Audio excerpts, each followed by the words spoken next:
Now, Ravel's Mameloi, or the Mother Goose Suite, it began as a piano piece dedicated to two young children.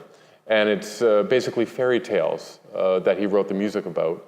But a year later, he orchestrated for ballet. Because the music is so descriptive, it works beautifully in both ways. He also orchestrated it for an orchestra before he did it for the ballet. And that's the piece that we're going to discuss today.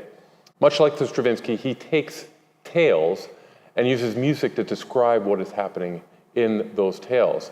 For instance, in the second movement, we have Tom Thumb, the story of a little boy leaving breadcrumbs behind him so that he can find his way back. But when he tries to come home, he notices that they're all gone. Of course, the animals or the birds have come and taken him away. But listen to the beginning of this and to how he uses time signature to depict what is going on in the story. The first bar is in 2/4, then the second bar is in 3/4, 4/4, 5/4. Now, if you don't know what that means, that's no problem, but I'll conduct it as we hear it, and you'll hear the eighth notes.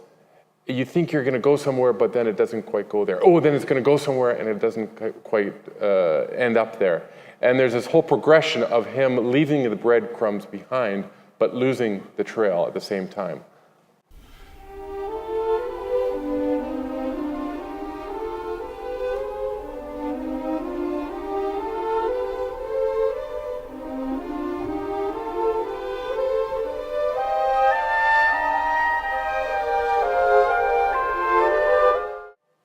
So as you can see there, the first bar is in 2/4, second is in 3/4, then 4/4, then 5/4.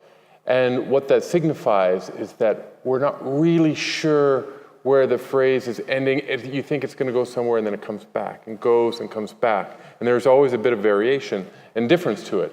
And this, like I said, illustrates really beautifully the story, or the beginning of the story of Tom Thumb. The next example talks about the little girl when she gets into the bath, and all of a sudden, all the little porcelain animals come to life.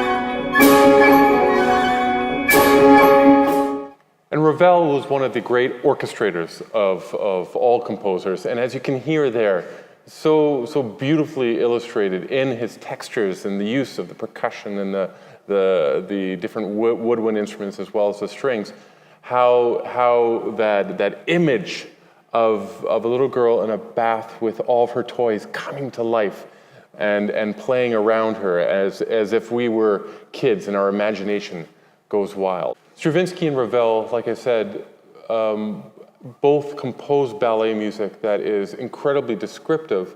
And just like Ravel's example just now, they use the orchestra in such a way, in a new way really, than a century before or 2 centuries before even, to bring imagination and bring colors to life. And these two works really play on the color theme in terms of getting different textures from the orchestra.